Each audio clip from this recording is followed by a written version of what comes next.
तो भाई लोग आज की इस वीडियो में पढ़ने वाले हैं क्लास 9 की बुक बिहाइव की पोएम जिसका नाम है no manner foreign. No manner foreign का मतलब बताया गया है कि जो कोई भी आदमी है वो फॉरेन का नहीं है, विदेश का नहीं है, वो सब अपने ही देश इसी अर्थ के हैं। ये जो पूरा चैप्टर है ये स्ट्रिक्टली बेस्ड है यूनिवर्सल ब्रदरहुड के ऊपर। यूनिवर्सल ब्रदरहुड मतलब क्या होता है कि सभी जो लोग हैं वो भाईचारे में रहे, एक दूसरे से मिलजुल कर और प्यार से रहें, इनमें कोई भी। So let's move on to first stanza. तो पहले स्टैंजा में क्या लिखा है कि remember no men are strange, no countries foreign. तो हमें याद रखना चाहिए, रिमेंबर हमें याद रखना चाहिए नो मैन आर स्ट्रेंज, कोई भी जो आदमी है वो पराया नहीं है, सब आदमी अपने भाई हैं, सभी लोग अपने भाई हैं। नो कंट्रीज आर फॉरेन, कोई भी जो देश है वो विदेश नहीं है, सारे देश अर्थ में लाया करते हैं और इसी वजह से वो सारे देश हमारे हैं। Beneath all uniforms a single body breathe, सारी यूनिफॉर्म सभी तरह की वर्दियों के ऊपर, जैसे आर्मीज की वर्दी होती है तो उन सभी वर्दियों के अंदर एक ही जगह शरीर है, सभी को भगवान ने दो पैर, दो हाथ और एक सर दिया है। Like ours the land our brother walk upon, हमारे ही तरह हमारे जो भाई हैं जिन्हें हम फॉरेनर्स मानते हैं, जिन्हें हम अपने दुश्मन मानते हैं, वो की धरती पर चलते हैं जिस धरती पर हम चलते हैं। इस earth like this in which we all shall lie, वो भी इसी तरह की धरती पर मरेंगे जिस तरह की धरती पर हम मरते हैं, हमें कोई भी डिफरेंस नहीं है। तब भी पता नहीं क्यों हम एक दूसरे को फॉरेनर्स कह के बुलाते हैं या फिर एक दूसरे से दुश्मनी करते हैं।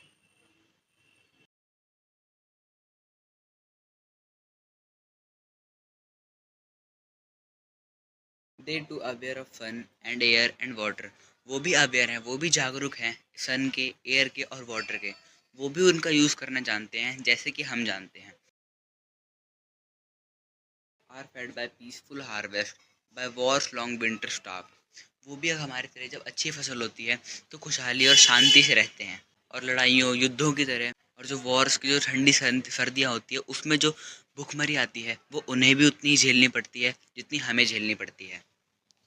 There hands are ours and in their lines we read, उनके जो हाथ हैं वो भी हमारे जैसे ही हैं, और उनकी जो लाइन्स, इसमें लाइन्स का मतलब ये बताया गया है कि जो हाथ की रेखाएं होती हैं या हाथ की में जो लाइन्स होती हैं और उनकी जो लाइन्स है, अगर हम पढ़ें अ labour not different from our own, हमारे जो लेबर है, हम जितना काम करते हैं, हम जितना हार्ड वर्क से जो काम करते हैं, जितनी डेडिकेशन से जो काम करते हैं, वो भी उसी डेडिकेशन से वो काम करते हैं। तो हम में डिफरेंस कैसा, हम सब भाई भाई हैं, हम में कोई भी अलग नहीं है, कोई भी फॉरेनर नहीं है।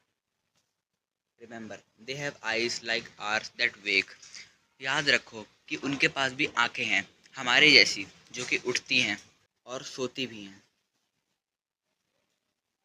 And strength that can be won by love, और उनके पास भी वही ताकत है, वही प्यार है जो हमारे पास है। अगर हम किसी को भी प्यार से जीत सकते हैं तो वो भी किसी से को भी प्यार से जीत सकते हैं। In every land is common life that all can recognise and understand, सभी जगह की लैंड में एक कॉमन लाइफ है, हम सबकी सोल है वो एक जैसी है और हम सब इसे पहचानते हैं और समझते भी हैं। लेकिन कहीं कहीं ये देखा जाता है कि हम भड़क जाते हैं या फिर किसी न किसी वजह से अपने भाइयों पर ही हमला करने पे उतारू हो जाते हैं।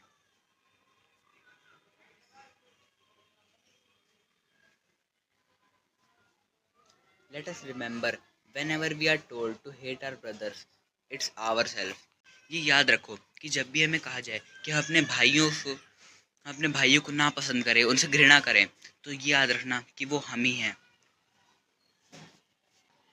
That we shall dispose betray and condemn, हमें धोखाधड़ी से, झूठ से और बुराइयों से दूर रहना है, हमें मतलब हमें अपने भाइयों को बचाना है। Remember we who take arms against each other, याद रखो कि वो हम ही हैं जो एक दूसरे के खिलाफ हथियार उठाते हैं, एक दूसरे के खिलाफ लड़ते हैं और हमें भूल जाते हैं कि वो हम ही हैं। It is the human earth that we defile, our hells of fire and dust outrage the innocence, ये वही हमारी धरती है जिसे हम बर्बाद कर रहे हैं। हेल्स ऑफ फायर को कहा गया है हमारा गुस्सा, हमारा आक्रोश, और डस्ट आउटरीच कर रहा है इनोसेंस को, जो हमारे अंदर पहले मासूमियत थी अब वो धीरे धीरे कम होती जा रही है। That is everywhere our own, और हमें भूल जाते हैं कि वो हवा भी किसी न किसी तरह से हमारी ही थी। Remember no manner foreign and no country strange, याद रखो, कोई भी आदमी विदेशी नहीं होता और कोई भी आदमी अनजाना नहीं होता, सभी हमारे भाई होते हैं। अब मैं आपको इसका थोड़ा सा समरी दिखा दूंगा, तो चलते हैं हम समरी की ओर।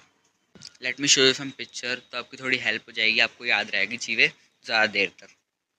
तो देखो, पहले स्टैंजा में ये कहा गया था कि कोई भी आदमी दो पराया नहीं होता है और कोई भी आदमी क्या होता है, विदेशी नहीं होता है। और सेकंड लाइन में कहा गया था कि यूनिफॉर्म कोई भी हो, बॉडी का रहती है, सिंगल रहती है, आपकी सेम जैसी रहती है। और जो लैंड है वो भी उसी लैंड पर चलते हैं, हम भी उस लैंड पर चलते हैं, और जब मरेंगे तो भी हम एक जैसी लैंड पर मरेंगे। Let's move on to second stanza. Second stanza में ये कहा गया था कि वो लोग भी अवेयर हैं सन के, वाटर के और एयर के। वो लोग भी खेती करना जानते हैं, और जब उनके वहाँ अच्छी हार्वेस्ट होती है तो वो लोग पीसफुल रहते हैं, और जब बुरी हार्वेस्ट होती है तो वॉर्स की जो ठंडी रातें होती हैं उनकी तरह उन्हें स्टारवेशन की वजह से मरना पड़ता है। और उनके हाथ हमारे हाथों से कुछ अलग नहीं है, उनके हाथों में वही सेम चीज़ है जो हमारे हाथों में है। हमें याद रखना चाहिए कि जो उनके पास भी वही सेम आँखें हैं जो हमारे पास हैं, वो भी उड़ती हैं और वो भी सोती हैं। उनके पास भी वही स्ट्रेंथ है जो स्ट्रेंथ है जो जीती जाती है प्यार से।